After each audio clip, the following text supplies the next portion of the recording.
silent. Super on the feet. Big left again. The Mean Machine.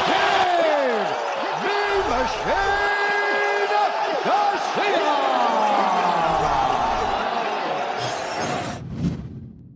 All right, what's up, guys? My name is Steve Garcia. Welcome to CombatPro. We have a very special guest. She's sitting right next to me, which is awesome, and I don't have to give a crazy introduction, but I'm going to. She is she's actually a legend in the boxing world. She has had, I want to say, 3 titles in 3 different, weight classes in boxing, correct? 3 weight classes. 3 weight classes. Defended them, I want to say, almost 10 times? Is it a little bit more than 10 times? I don't even know. But It's a lot. I think it's like 18. Okay, I undersold that. I'm sorry. 18 times, okay, which is unheard of, especially in female boxing alone. I think she got bored of it. She wanted to keep defending titles, but anyways, she went over to the world of MMA, and she climbed through the ranks, and then she made it all the way to the UFC, and she defeated the pretty much unbeaten Ronda Rousey. So we have Miss Holly Holm. So thank you for coming on. Thanks for having me. It's an honor. No, thank you. So we'll just go ahead and get right into it. Let's get into it. So a lot of us know kind of like what Holly is right now. But what was it like being Holly Holm, like growing up? Like the little girl Holly Holm, like family, what kind of trouble did you get into? What were you doing during the summers? Like, tell us a little bit about that. All right. Well, so growing up, I have 2 older brothers. Grew up in Bosque Farm, so out on the ditch banks, on the bikes all the time. And basically my brothers always would tell me, yeah, you can hang out as long as you keep up. Like, Okay. We're not going to wait for you. And I wanted to hang out with them. That's all I wanted to do is hang out with my brothers. So I was constantly just having to, we're riding bikes on the dirt and the mud, like to keep pedaling to keep up. My mom, she grew up in Wyoming. My dad grew up on a farm in Colorado. So even just lifestyle, pretty much we're outside all the time, and which I'm super thankful for my life, my childhood in that way. And my parents gave us a lot of freedom, a lot of room to run around, and I love that, but we had to be responsible for ourselves as well. Take care of ourselves, or else we wouldn't have that freedom. It was going to be taken away. Sure. But I just wanted to hang out with my brothers. I was super competitive, and just from a young age, and I liked to be rough, be in the dirt, be in the ditch banks, and hang out with them. They were they were my idols, I wanted to hang out with them all the time. And I had my friends in school too, but we all hung together. All of us hung out, or I was just with them. And even in sports, we'd travel summer soccer leagues, different teams obviously, but in the same tournament. So even outside of school, we were always out just traveling together. Sports was always pretty big growing up. Nice. Soccer and swimming mostly, gymnastics as well. That was was a preacher's daughter, so had to do things with the church. Kind of had a really good balance with that, raised to know the Lord, and I'm super thankful for it, because a lot of people aren't raised to know the Lord, so I'm super thankful for that. So how big is the age gap between you and your brothers? Because I'm sure you always felt safe, or you're like, know. So all 3 of us are within 3.5 years of age.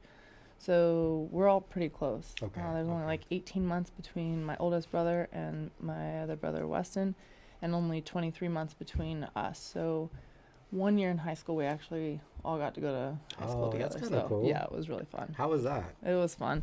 And my brothers were the type that all my friends would be like, you're so lucky your brothers, like, they just take you everywhere. My older sister thinks I'm just a pain in the butt, and my brothers we'd go to parties, like they'd walk in with their arm around my shoulder. Yeah. This is my sister, and we would get into some trouble. Like you were saying, growing up, we got in some trouble. We would sneak out sometimes, but I can't say we were ever being like completely ridiculous. We were just out being social, hanging out. So I don't know. We definitely got into a little bit of trouble. There's some. Let it out. I'm trying to think of a story when we were younger. So when we were younger after church one night, both my brothers and a couple of the other kids from the church came to the house because we grew up in the church home.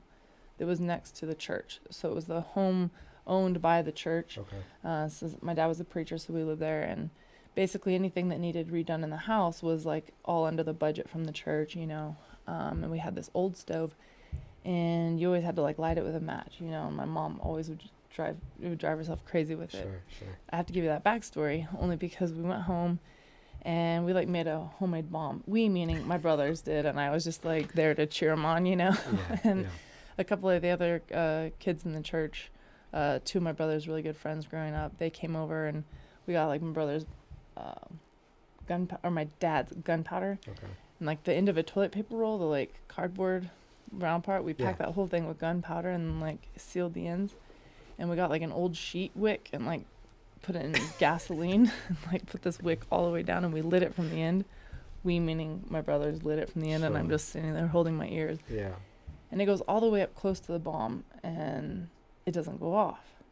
So all the adults are still at the church, like chit-chatting, and us kids are over in the back of there's a huge grass, like, it was our neighbor's property, but it was a couple acres of just grass. Sure. And so we were back there messing around, and so my brother, Weston, goes up and, like, goes to light the wick right next to the thing, and boom, this thing blows up in his face. Like, he was wearing a jacket that gonna singe his hair, singe his eyebrows, eyelashes, but he didn't get hurt. Oh, it would have been so bad. Well, he used to always go home and like make fried egg sandwiches on Sunday nights when everybody was still kind of at the church talking. And so Brian went in there, who ironically now is a barber, but he was cutting Weston's hair to like fix his hair up, make him look all right. Mm-hmm. And he's like, Holly, go in the kitchen and put some eggs by the stove. And I was like, oh, I get what he's doing. So when my parents came home, Brian put on this whole show. He's like, well, Weston came home to make a fried egg sandwich, and he went to light the thing, and too much gas was going on. It lit up his thing, and my mom turned right back around, went straight to the church. All the elders had the story, huh? With that next week, my mom had a new stove in her house. She couldn't wait to get rid of that stove, innit? And they still had no idea. They had no idea. They legit, she really thought like her baby almost got her by this, right?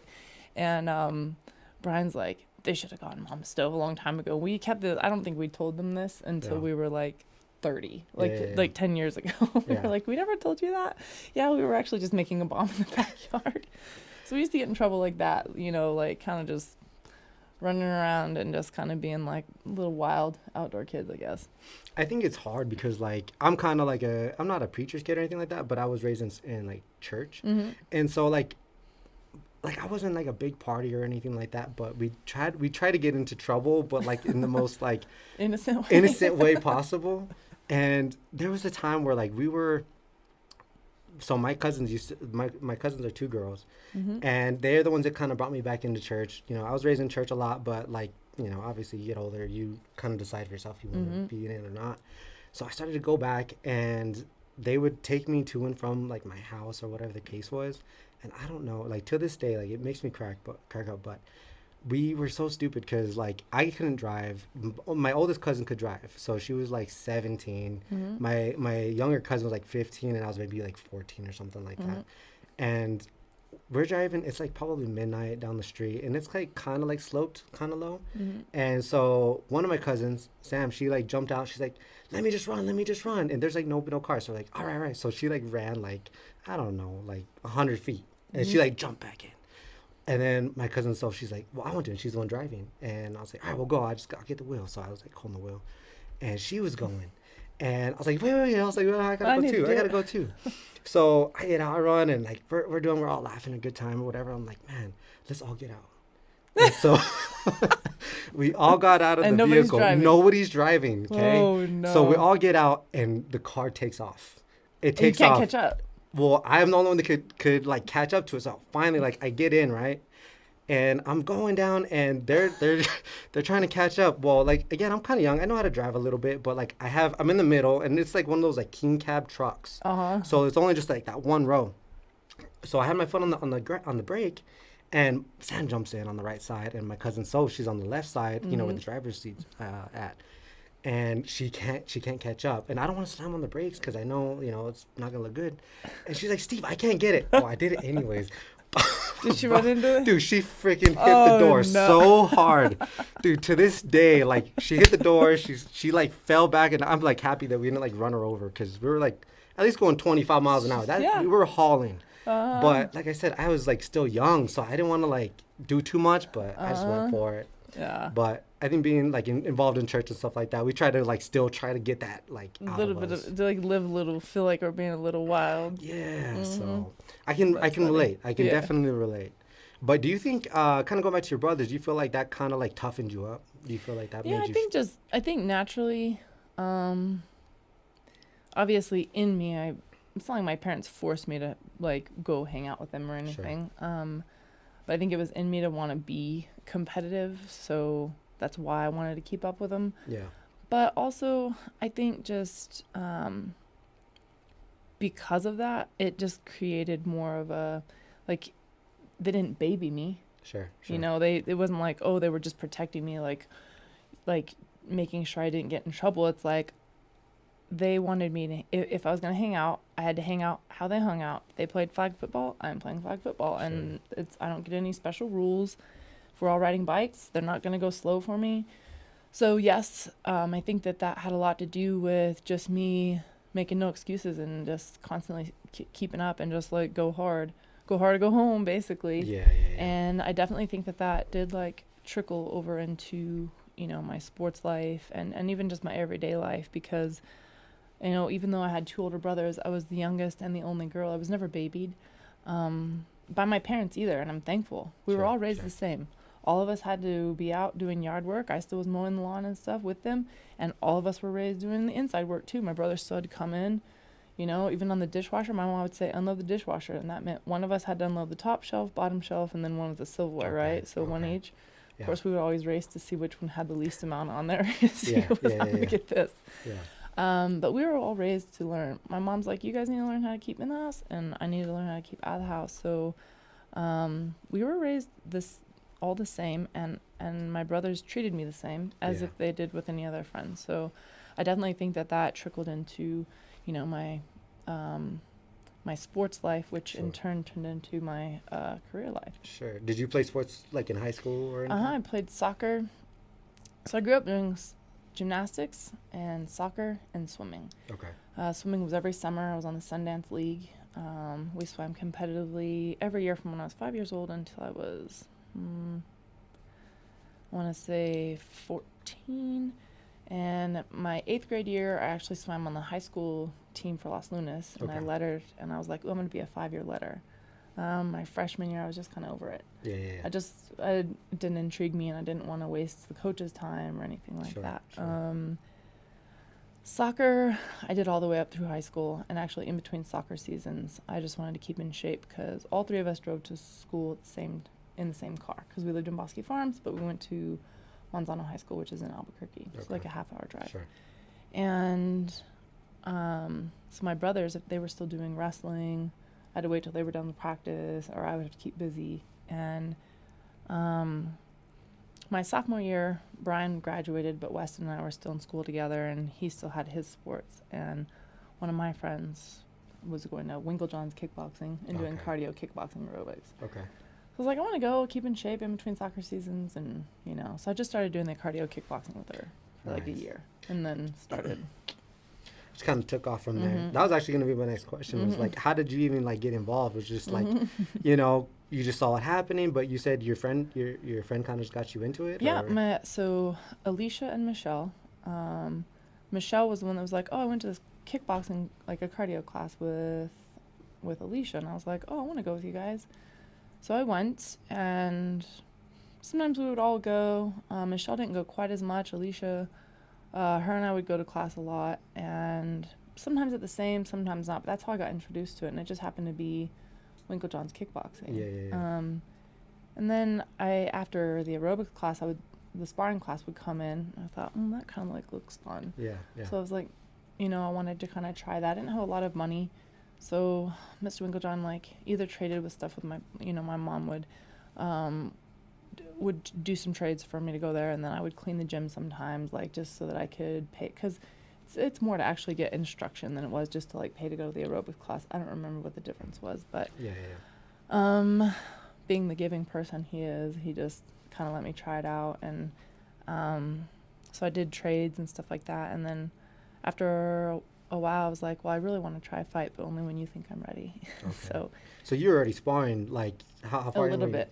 Just a little bit? Okay. Not a long time. By the time I told him, I was just like, I kind of want to try it. And he came and he's like, hey, there's this fight coming up. It's just an exhibition. They got a girl. She's got like 20 fights, but she weighs less than you, so it'll be an exhibition fight. I was like, all right. And it was just boxing. So I don't know if I consider this my first fight or not, because it wasn't really a fight, but it was, but it wasn't. Yeah. So on the way down there, Mr. Winklejohn was driving me down there. It was at the 4th Street gym at the time.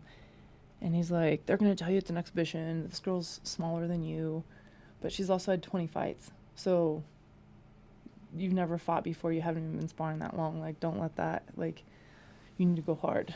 Yeah. Okay. He's giving me this pep talk the whole way down there. Okay. He's like in his old red truck. And I was like, all right. So we get down there, and sure enough, I'm all nervous. I'm wrapped up, and we get in there, and they're, we go to do the face-off, and the ref is like, all right, this is an exhibition. Let's keep it light. Let's keep it friendly. And in my head, I was thinking, he said they'd say that. It's like, he said that. He said that they would say that. So, like, I'm already one step ahead of you. Sorry. And as soon as the bell rang, I just went nuts. And I think after like first 2 combos, they just like threw in the towel, and they were like, no, this is supposed to be an exhibition. Oh, man. Okay. And Mr. Winklejohn goes, oh, sorry, like from the corner, and I turned around and went back to the corner, and he goes, good job. And That's what we're doing. That's what we're about. And if you know Wink, he just wanted to see, looking back on it, he wanted to see if I had like the fighter in me. I think, yes, I had a natural, like, athletic ability, but people can have that and not have like the heart or the want to fight. And so I think he just wanted to see if I had like the like fire, like the intensity of the grades. Yeah. So were you the only like girl that you trained with, or were you obviously, because today you mainly train with men, but were you the only girl? Mostly, I mean, back then it was like Joe Cruz was at the gym back then, Cruz, and Terrace James, our teammate Mark. Those were like the main like guys that were sparring there. It was like a smaller, gym. I don't remember her name. There was one other girl that would come to sparring class. She was lighter than me, probably like 125er. But like just like a feisty, like her and I would spar, and like it would get intense. Yeah, because she'd sparred more than I ever had. So when she would hit me, I'd be like, I want to, not personal, I just wanted to like get more shots. Yeah. Sure. Yeah, so it was still mostly guys though. I'm trying to, Eric Kusovic came after a while, but I'm trying to think. When I first went there, the 3 I really remember though, Terrace James, Joe Cruz, and Mark. So they were, those were like 3 of the main guys that were there. So you were what, 17? I was 17 when I started sparring. You were 17, and then like you just took a couple like Amis, and then had amateur. My first amateur fight was the month I turned 18, because my mom wasn't really sure about it. She's like, if you're 18 and you want to choose it, then that's fine. And she went to my fight. She supported. She's like, I didn't want to be the one to sign off for it. Yeah. But when you're 18, do your thing. Sure. And so my first amateur fight I was 18. My first pro fight I was 20. So I had mostly kickboxing fights. I want to say 8 or so. It's kind of hard to find, competition, just because it wasn't like a huge amount of girls. And then I guess I did the regionals kickboxing tournament in Denver, and then went to nationals, and that was a lot. And I got first in regionals, and I went and got the championship in nationals, and that was my last amateur fight, and then I turned pro. My first pro fight was my first boxing fight, so I'd never boxed as an amateur, and it was on Lenny Fresquez's card. I wasn't signed with him. Sure. And I think years later, I was like, my pro debut was on one of your cards. He's like, really? Wow. I was like, yeah. Okay. So you guys go way back. Because I was the one that just, all the assistants and everybody else threw those like first cards, Yeah. the undercard together. Yeah. It was on Max Heyman's card, and that was my first fight. And then Wink was like, hey, we got a fight for you. I found a fight for you. And it had been a while, And I was like, oh, sweet, where? And he's like, well, it's going to be here, and it's just going to be boxing, and it's going to be pro. And I was like, well, I guess so. okay. Yeah. Sign me up. Yeah. No, that's cool. So because you're pretty much in a male dominant like combat sport, like what I know it's kind of weird in today's age because they're so like common to honestly see a lot more women like sparring and fighting, but I feel like you and like some of the other females that like really paved the path, like kind of allowing you guys to kind of really shine on the stages that you are. What obstacles did you have to like face going in and honestly climbing through like the ranks of boxing or MMA? Well, I think one of the things is in boxing, there wasn't really that much exposure for female boxing. And that was a challenge because we're putting in just as much work, if not more, trying to make a name for ourselves.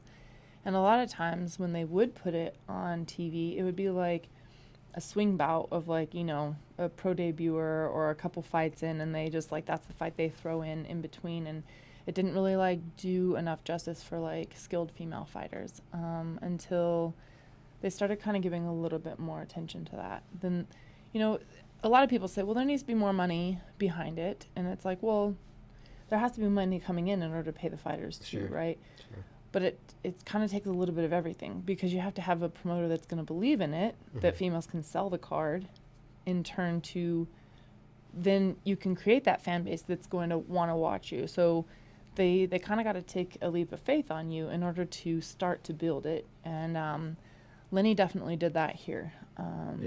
And he was, he had promoted all this stuff with a lot of fights with like Johnny Tapia and Danny Romero and, Holyfield. And he's had this like history of, promoting boxing, and it hadn't really ever been with females. But I do remember, he started headlining me a little bit with title fights. And then when $1 Million Baby came out, the movie. The box movie.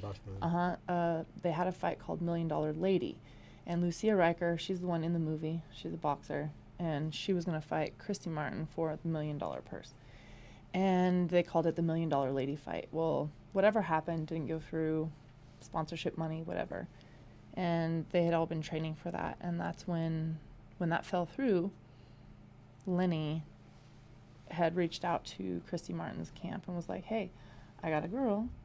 You're already training. You were expecting to get money. And you're not. Like, I got this girl. Yeah, and I had only had like 12 fights at the time, and she had over 40. She'd been on the undercard of Mike Tyson before, and she'd been on the cover of Sports Illustrated, so she already had this name. And sometimes like that, I feel like, times like that is like, that was my first really big, like, wow. But he had to take the chance, believing that I was going to come in with a win.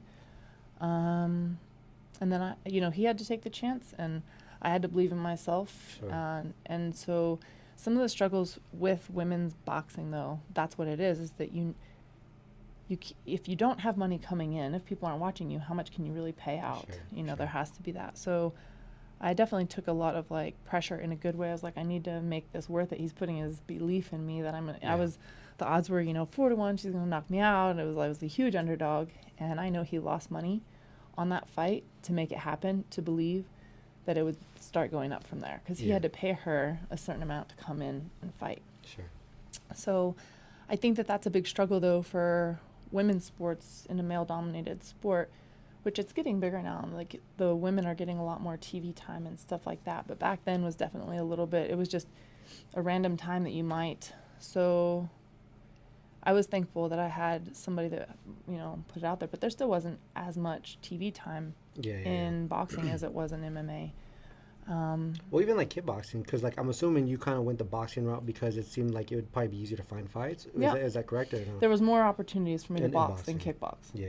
So that's why I went. I wanted to do kickboxing more because I enjoyed it more. But more opportunities came with boxing, and I I started to like create this love for boxing as well through that. But I still had a couple of kickboxing fights at the beginning of my boxing career. I kind of went back and forth, but the boxing just was where the opportunities were. Wow. So pretty much going into like this whole like kind of back and forth, trying to like figure out like I've kickboxed, I box. I mean, obviously MMA a little bit further down the road. So you've pretty much you're the only boxer, to be honest, to transition from boxing to MMA and to have titles in both of them. Like, that's probably, I mean, to be the first person to ever do that, like, that's a huge accomplishment.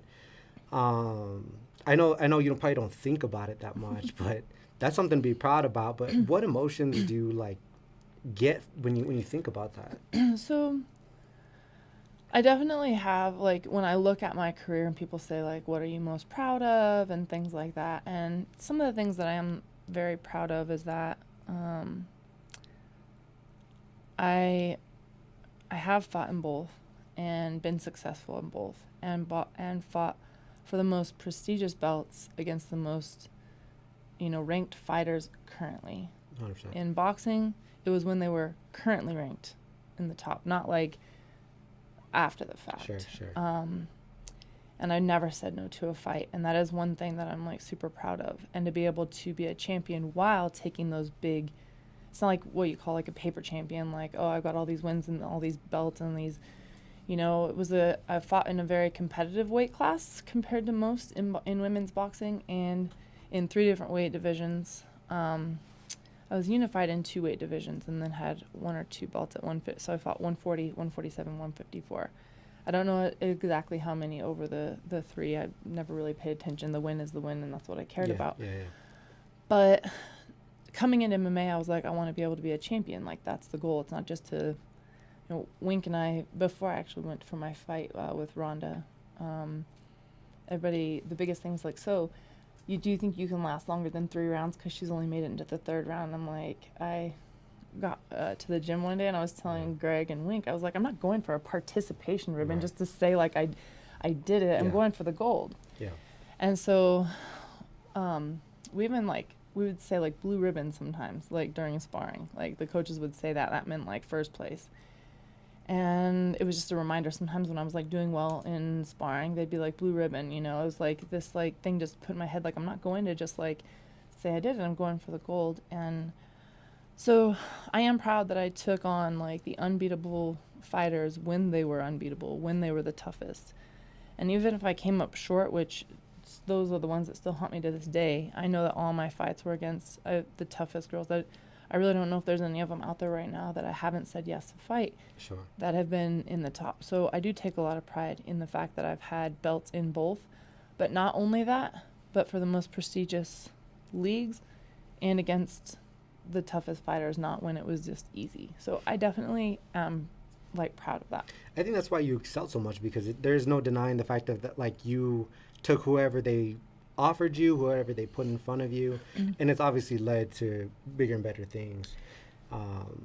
So let's just go ahead and like see what, like, let's just get rid of the argument. What's tougher, boxing or MMA?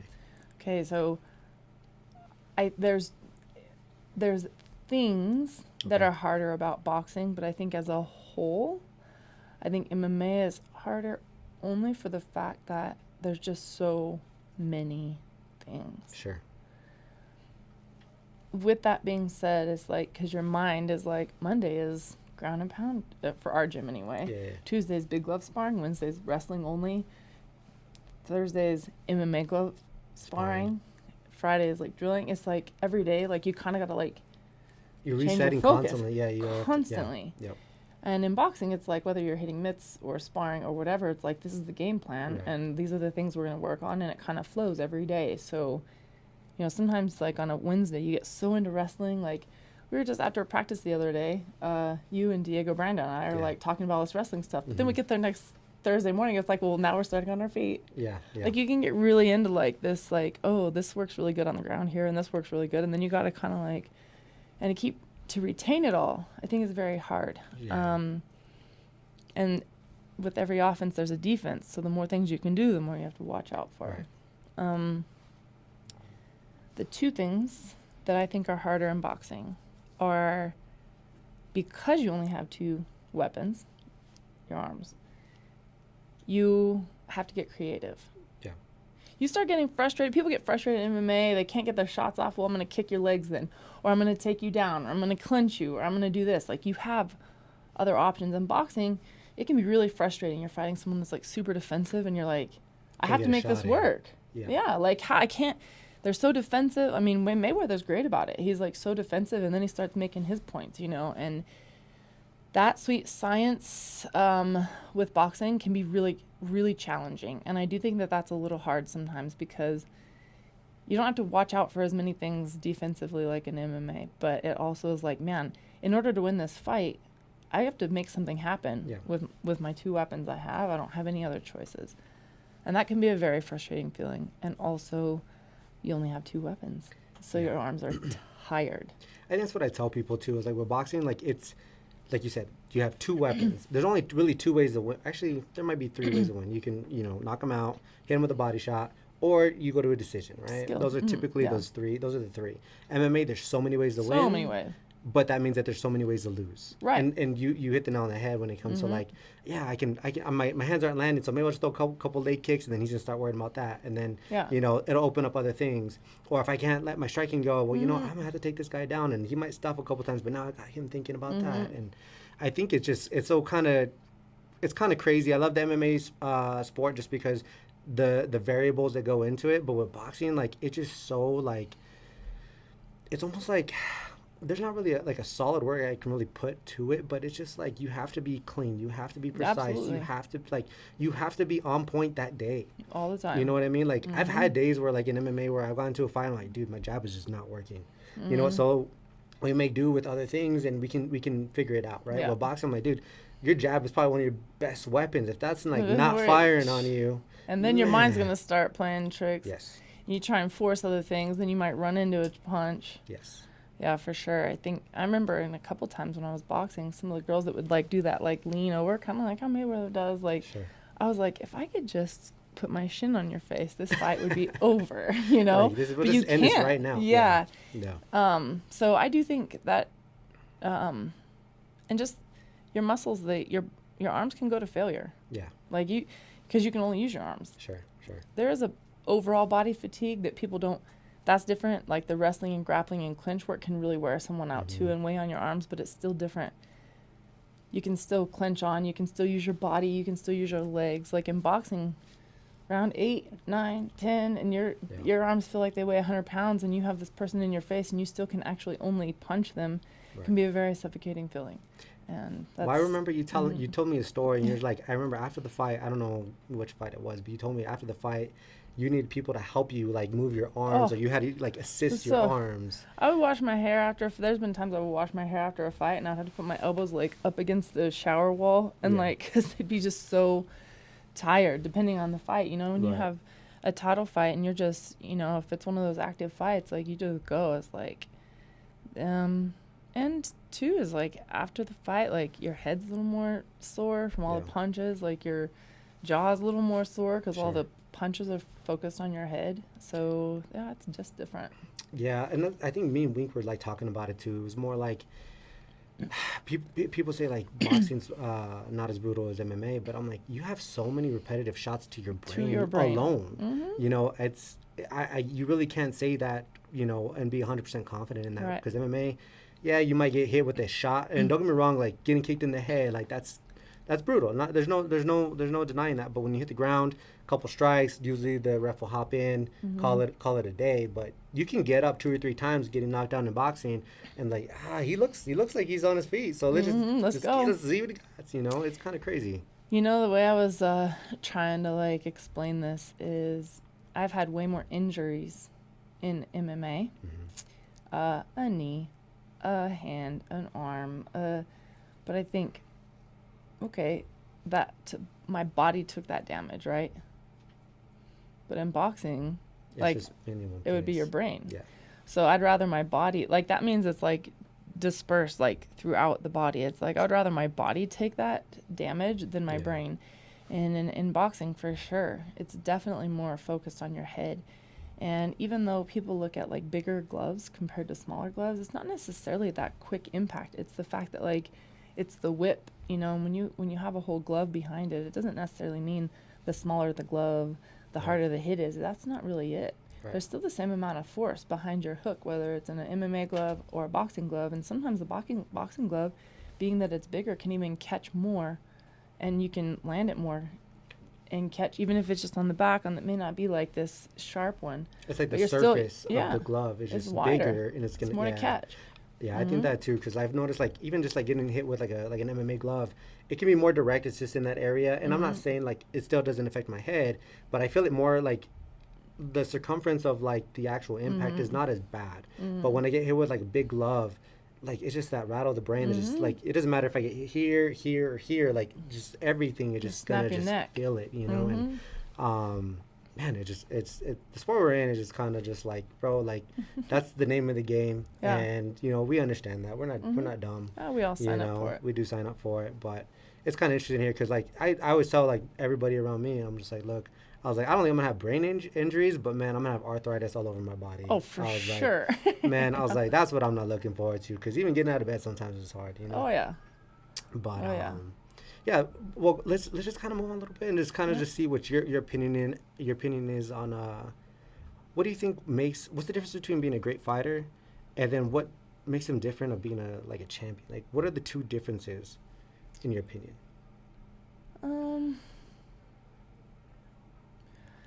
I think in order to fight professionally and for an extended period of time, that anybody who does that has it in them to be a fighter. Because if you've made it past the amateurs into the pros and then into the point where you've made this like a career, I think that in order to get there, you have to have it in you. So I think one thing that kind of can separate from just being there and being the champion is believing that you can.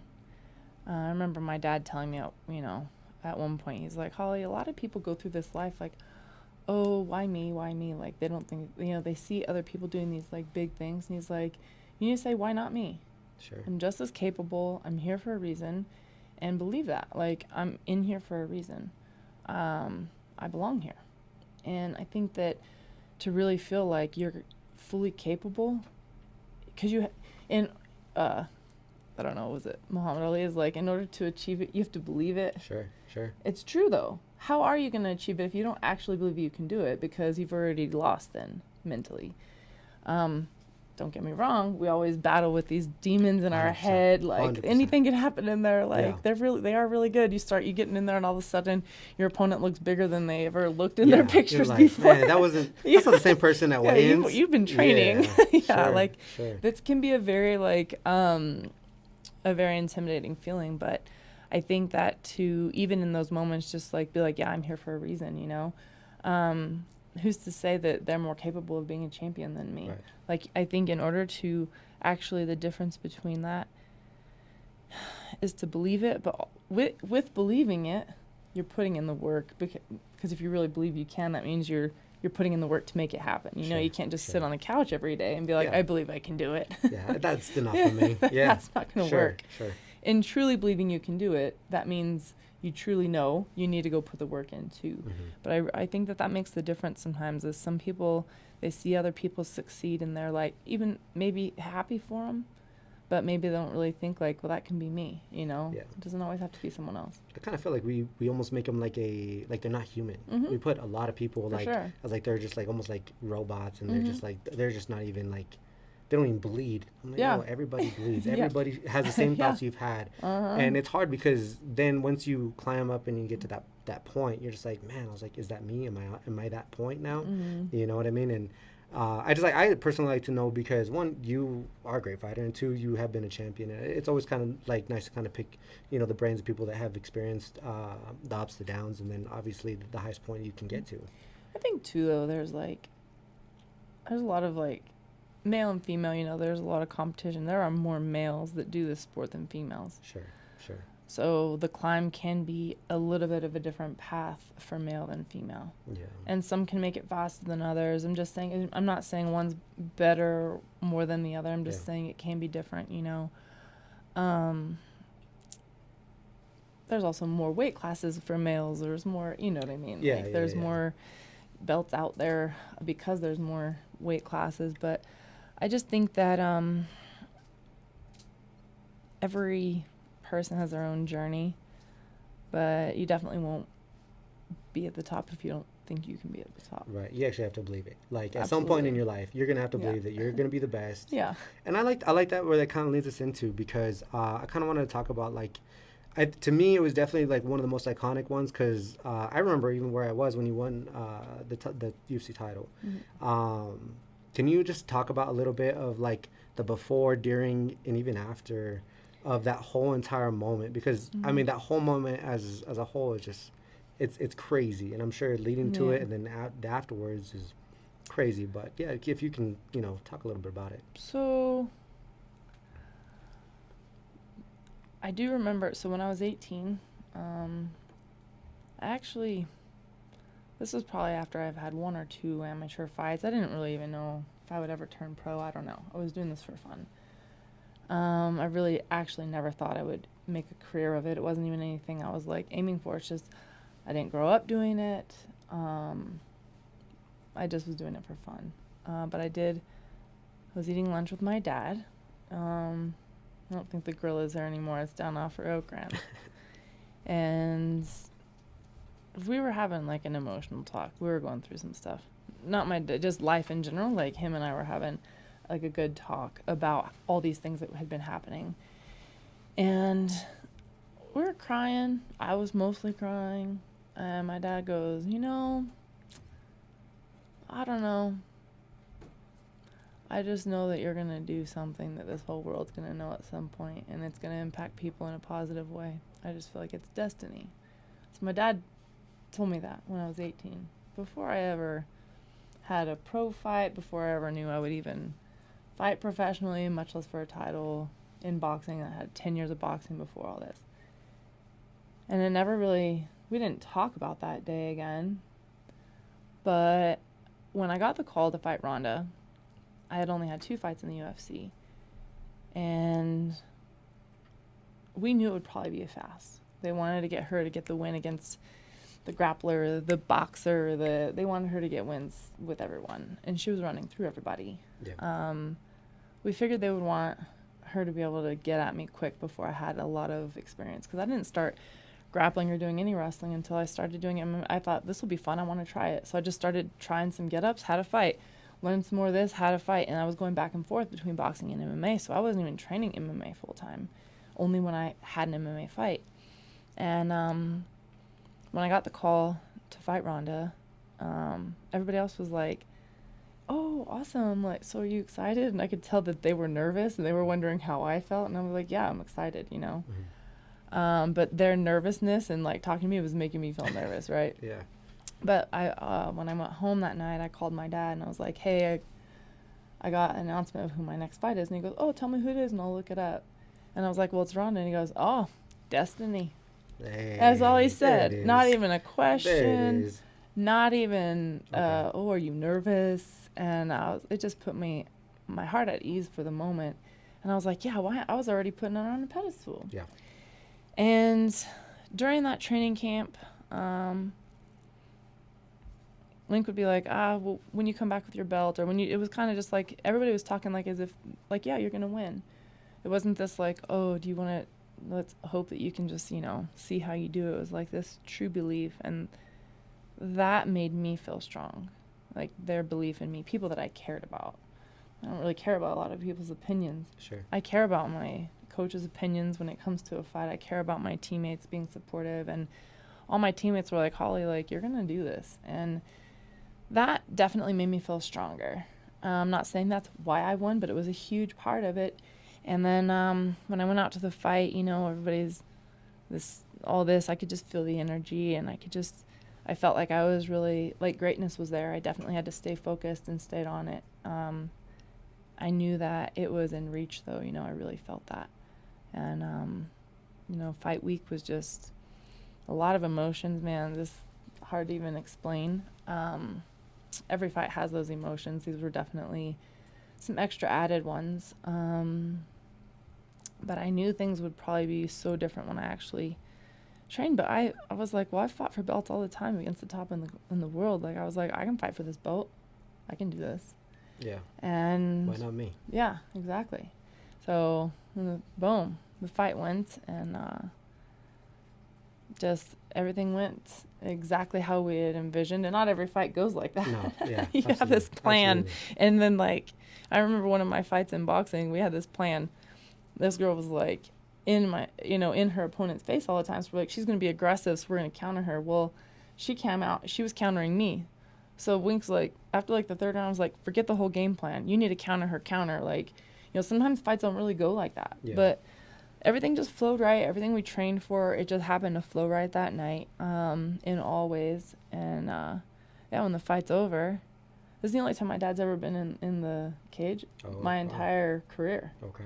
Any of them. Before, when LFA, he was never actually in there. So that's a moment. Yeah, Dana went and got him. I didn't realize it, but he went and got my dad and let him in the cage.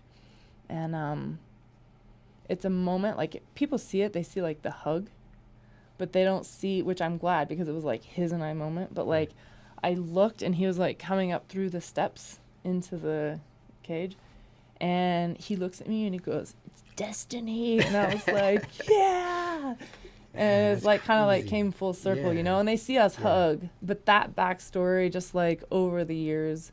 And he's like, so it was kind of crazy though. It's like, because he told me, I feel like the whole world, you're going to do something the whole world's going to know. And it's like, it's kind of crazy. When you were a kid. Like, that was, that's, I mean, there's Long probably words, before. but my goodness, that's awesome. Yeah, so it was pretty cool.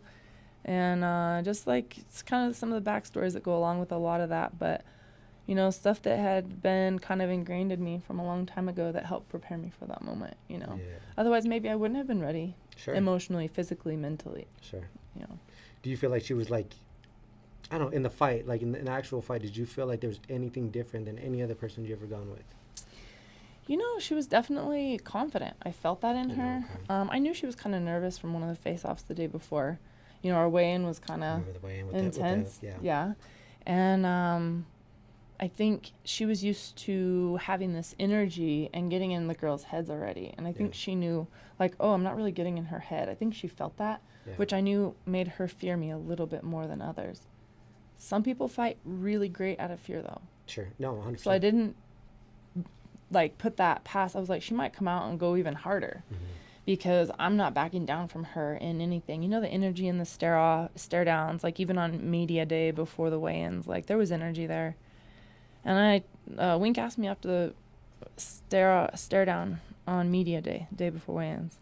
He goes, well, how was it? And I was like I got her as long as I stay focused. Like I can tell, like she's like, just more like, she's a more emotionally maybe involved in this one than some of the others as well. And like I said, that doesn't mean it's a win. Yeah. That means I need to stay focused and, because some people they can fight really well out of fear. Isn't it kind of crazy, like when you're in at like a face-off or stare down, like you can feel their energy and like you're like, no, this guy's going to come. Mm-hmm. Like in there's typically the ones that like, they're not the yappers, you know what I mean? There's some that can do it both, but man, like there's just a look to them or like there's a feel. Yeah. I like for me, like I get kind of nervous until I have that because I just want to know. Yeah. You know what I mean? As soon as like I have a face off, like don't get me wrong, it can be stressful, but like I'm like, all right, tomorrow is gonna be rough. So I'm gonna embrace that. I'm gonna prepare my mind because we always have this mindset like, I got him. We have that confidence, right? Yeah. But when you have that stare off, I've had those guys where they're just like I'm like, bro, just don't even get in there. Don't even get in there because you know what? I can already feel it. It's gonna be bad. Yeah, it's gonna be bad, and it normally goes that way. But I've had to learn it the hard way too, where I over thought it in a sense, and I was like, I shouldn't have done that. You know what I mean? Because I've been on both ends. But I think it's just so crazy because like you almost kind of have this connection that you don't have with other people on a daily basis. You know what I mean? And like you share something with like another person in the octagon, they know if you're real or not. Yeah. You know what I mean? And that's crazy to think about. Do you think that so like I think one of the scariest things about a fight is the unknown. 100%. Because you don't know what's going to happen. 100%. Like 100%. You picture all the things that could happen. Sometimes you're on the winning side. Sometimes you're like on the bad side and you're thinking, oh, I'm losing. I need to come back. Like I put myself in both spots because I want to be able to always fight through whatever's going on in a fight. Sure. But I think sometimes when you get that face off, that's the first time you actually get to like feel them and their energy, and like, so that's like before you actually feel them physically in the fight. Right. Like, you think that, do you like that you can actually get a feel from them before you actually is it because it's so unknown? You're like, well, no, now I'm getting to know you a little more. I feel this energy, like, and it's leading into the fight. It's a form of comfortability, even though you know it's not Right. going to be, like, fun. You know what I mean? For me, at least, like, I know everybody's like, oh, I love to I feel so free in there. And I'm like, dude, I want to get the hell out of Yeah, there. I Like, can't wait for the bell. yes. I was like, the I'm going last to do bell. my job. I want to win, and I want it to be over. 100%. Yeah. I don't want to be in there one moment that I don't have to be in I there. agree. You know what I I'm mean? the same. But when you're in there, I feel like understanding your opponent and just being like, all right, man, this guy's going to bring it. Mm-hmm. You know what I mean? Yeah. And, like, I think we should always have that, just because, like, I'd rather be ready. Like, I always tell, like, my brother, or I tell, like, whoever's around, I'm like, dude, I pray for the best, but I prepare for the worst. You Absolutely. know what I mean? Yeah. And ultimately, that's probably the same. But when you get there, it's like, no, I feel good. Mm-hmm. I feel good. And it's like, bro, like, dude, that face off was intense. Mm-hmm. Okay, so I'm like, really? I was like, I didn't feel that. Like, I felt something different. You know what I mean? Yeah. But it is what it is. Yeah, there's definitely an energy there that can't be seen. Cameras can maybe, but there's still just an energy that's just between the two. Yeah. Well, that's kind of cool, like, talking about that, because I feel like that was, like, such an iconic time, like, in your career, but you're still doing big things, and, like, you have this really big fight coming up. I'm actually pretty excited about it, but she's crossing over from a different promotion. Mm-hmm. You know, this girl has a lot of confidence and stuff like that, and I've been in the gym with you. You're kind of wreaking confidence yourself, but you have a fight against Kayla Harris. UC 300 was just a mega card. How are you feeling? I feel good, every fight is as important as the last. So it doesn't matter if it's been for a belt or not. They're all just as important. But in all honesty, let's be real. Some fights you just are more in tune with. Some fights you're more excited about. Things like that. Doesn't mean that one is more important than the other. It's just there's been fights I've had I'm not as excited for, and I got to dig deep. I have to make myself go to the gym, because not every fight you're going to be as motivated as you were before. I'm always motivated to win and all of that, but it's just not every fight is going to have the same emotions and the same drive and the same journey and they're all different. And you got to dig deep in whatever that may be. I always want to go in and train because I don't want to lose. I want to win. But I'm definitely, I would say, more excited about this fight. I feel like it's another time that greatness is in reach. Just another thing to help build my legacy. I feel like everybody's building their own legacy, right? Sure. And I feel like I can still build my legacy, and that's what I want to do. Like, I know she's coming in, so she wants to be the one to come in and make a statement. Yeah, and I'm the one that wants to be like, hey, everybody thinks that I'm out, down and out. Yeah. I'm the older fighter. No, I want to make a statement. Mm-hmm. So I have to make sure that I go in and implement my will and do what I've been training for. I do feel that the training that I've had is what it takes to win. And I feel the game plan is a good game plan. I feel confident in it. It's all in going in there and performing it when I get in there, when it matters. Sure. So I am excited about it. And I know it's another huge opportunity. And I just feel really blessed. Every time I've had a big opportunity in my career, I'm like, how many of these will last, Sure. How many times will I be able to do this? And the fact that I'm still being able to have opportunities like this to, like, make a statement, as much as it's exhausting and gives me anxiety and I love it, but I hate it. It's Right. like, that's also like a win after something like that is so much more worth it. Bigger risk, better reward. And so I feel excited, and I feel in line with everything right now. I feel focused. Anything can happen. I get that, Yeah, but I feel 100%. good. Yeah. So you feel like this is just a lot more easy to be motivated. Mm-hmm. Because I've told, family members and stuff like that before that I probably think about, I've even told my wife this. I was like, I think about my opponent more than I think about you. And I'm not saying that to be rude. I was like, but there's a guy, like, waking up every single day. Mm-hmm. Their whole day is planned around you. Yeah, exactly. Like, Mm-hmm. They're probably, on my mind more than anything in Absolutely. the world. And it wakes up, like, oh, man, well, did he run 4 miles? I'm going to run 5. Mm-hmm. It just happens all the time. But then when you're not motivated because we're always, like you said, we're always motivated to win, but we don't need to have an opponent for that. We can come in the gym and we can be like, you know what, like I just want to be better. I want to be good. I want to make sure when I fight somebody that I'm just a hell of a person to beat. Yes, I've gotten better, but you don't need a face. Right. But when you have that face, you're like, okay, you always have to like convince yourself. It makes it more real. Yeah, and honestly, it can be more not damaging, but it can definitely like affect you in a different way. For sure. And I think that like if you don't handle it properly, like you're probably gonna lose. You know what I mean? If you're just like, oh, don't take it seriously, or you're just like, I'm just not in it. I'm just not in it. You know. So do you enjoy training more when you don't have a fight? Cause I like it, yeah, I enjoy like the learning process. I feel like that's where I can learn. Like when I'm not in a camp, I'm like, I can try this, or I can almost play a little bit more. I probably should play more, to be honest. But when I'm in a camp, it's just like I'm gonna perfect everything that I know right now, and I might add a tool or two more to the bag, and then it's always like fight specific. You know what I mean? But yeah, when we don't have nothing to really worry about. It's a little bit more funner. You can come almost to the gym with a smile on your face a little more. Yeah. You know? Well, and if you kind of have a day that you do try some things and it didn't work out, it's like, oh, I tried this today, but it didn't work out. You have a fight coming up and you try to do right. I had to tear. Like, if I perform like that, I'm not going to win. Like, everything just gets very much more magnified. Right. So yeah, when you have that opponent in front of you, it's definitely all consuming. Nice. Everything you eat is around your weight. Everything you do is around training. Every time you're at the gym, when you leave the gym, you don't ever leave work. Right. It's always on your mind, and people will never really fully understand that if they haven't done it before. And I feel like in our sport, like what we put into is what we get out of it. You know what I mean? It's like, oh, well, if you want to like half-ass train, you're probably gonna half-ass fight. You know what I mean? So it's not like I just go to 9 to 5.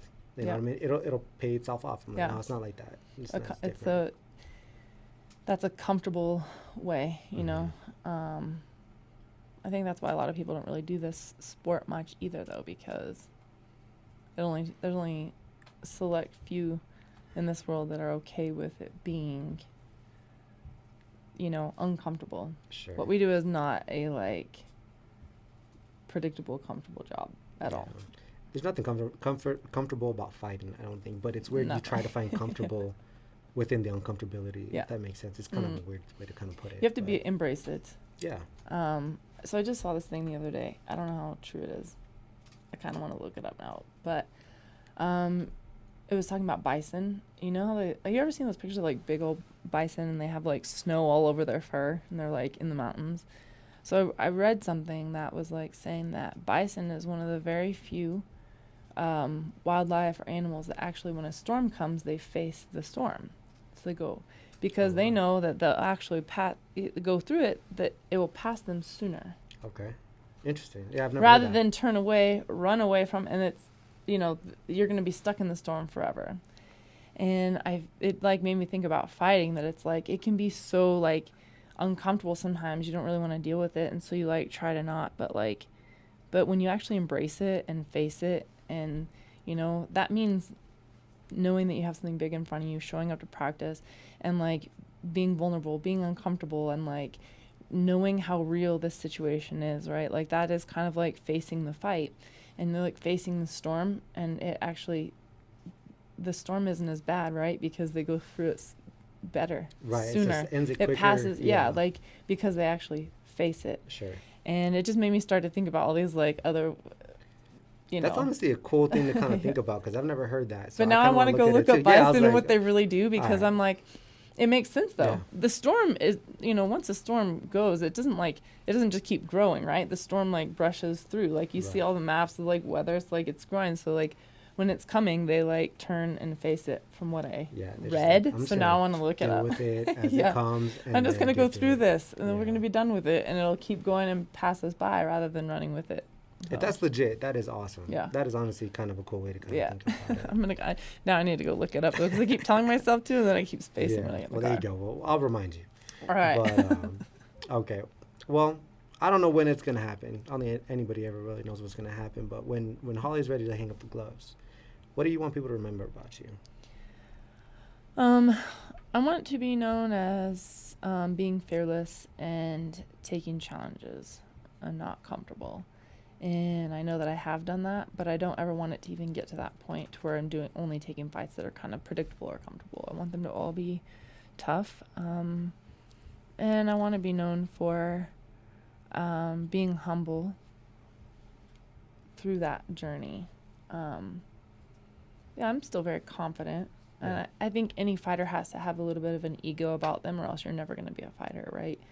So I'm not talking about like a confidence or anything like that. I definitely have a confidence about me, but a humble confidence, like knowing it could be taken away in no time, and knowing I couldn't be there without the help of everyone who helps me to get to these points. But I want to show like grace and thankfulness to everybody who's like contributed to my career, because it's not just me. There's no way I could have done this without the guidance from my coaches, the help from my teammates that are also wanting me to win. That's hard to find, to get really good teammates that are like, what do you need? I want to help you. Like, I want you to win. Even if they're not your main ones that are like support, that your sparring partners, but they're still like, their confidence and their belief in you is huge. And so I always want to like be super gracious and appreciate everybody that's put in time to my career, because it's a very selfish sport. 100%. You have so many people, and then it's just you that has to get in there and fight, which is why the pressure is so much. Yeah, because you don't have anybody else to lean on. You know, much less yourself. Yeah. So, I had a friend ask me one time, well, I mean, we're going to love you just the same whether you win or lose. I said, no, it's because you guys love that. When I win, you feel the victory. When I lose, you hurt too. Yeah. So whatever I do is going to be how you feel. All these people, you know, everybody's going to be elevated or a little bit depressed with you because they love you. Yeah. So there's pressure with that, but I always want to show how grateful I am along the way, to know that I've taken the biggest challenges, but also like stayed level-headed along the way. I think that's my biggest thing, because I'm super thankful for everybody that helps support. It's, but if people have never been in a fight camp, you don't realize how many people actually contribute to one fight. It's crazy. So is there an idea what you might want to do after it all? I don't know. I always want to be involved with the sport. I mean, I have to. Around, huh? I mean, I would love to do commentary and things like that, but every fighter, I think, would like to do that. So it's not like there's like a ton of job opportunities for that. Yeah. I would love to, though, even if it's just every now and then. But, I don't know. I'll see. Outside of fighting, I could never be totally away from fighting. But outside of that, I like real estate and stuff like that, too. Yeah. Not, like, just stuff. in my own, and I think, to like fix up houses and stuff, I actually enjoy doing that. So maybe I'll do more of that when I have more time, but I mostly want to stay involved with the sport as much as I can. Any door that opens, I want to try and take advantage of it. Nice. All right. Well, that's pretty much wrapping up our big segment. So we have our next segment. It's just a rapid fire questions. Okay. Top of your mind, whatever comes to your mind, just kind of go with it. Okay. You want to do it? Let's do it. Let's do it. Okay. All right. Just give me 1 second. All right. So just whatever you got. All right. All right. First question. So we know that you're a DIYer and you like to do woodworks. Okay. Favorite piece? That was supposed to be fast. It is fast. I guess it's my little island I'm doing right now, but maybe that's just what I'm doing now. I don't know. Just something current, right? Yep. Okay. All right. What song gets you on the dance floor?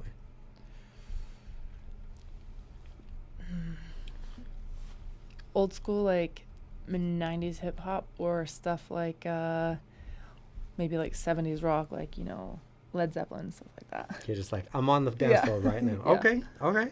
All right. Listen to music or watch a good movie? Watch a good movie. Watch a good movie. Okay. What's one thing you can't live without? Friends and family. Friends and family. That's a good That's one. 2 things, but whatever. Hey, that's one Some thing. friends are family. That's one thing. If you're an animal, what animal would you be? Ooh, a cat. A cat? I know a lot of people would say dog, but a cat's like slightly more independent. Yeah. So I'd probably be be like, I'm a cat. Mm-hmm. I'm okay. Yeah. That's I mean, cool. like a badass cat. A badass cat. Maybe a mountain lion or something. Yeah. Tiger Panther. lion, something, something cool. All right, Yeah. cool. All right, if you had one superpower, what would it be?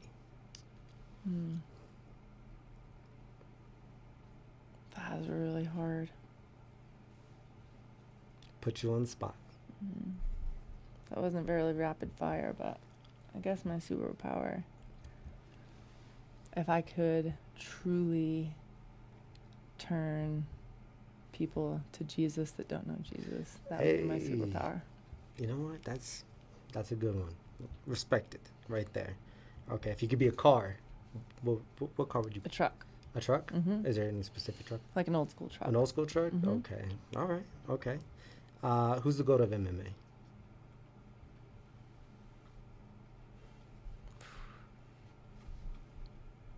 I mean, it's kind of...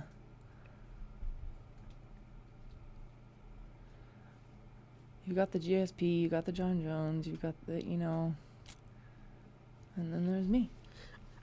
Oh shit! Okay, just kidding. okay. I'm No, just I like it. I kidding. like it. I like it. No, that's awesome. That is awesome.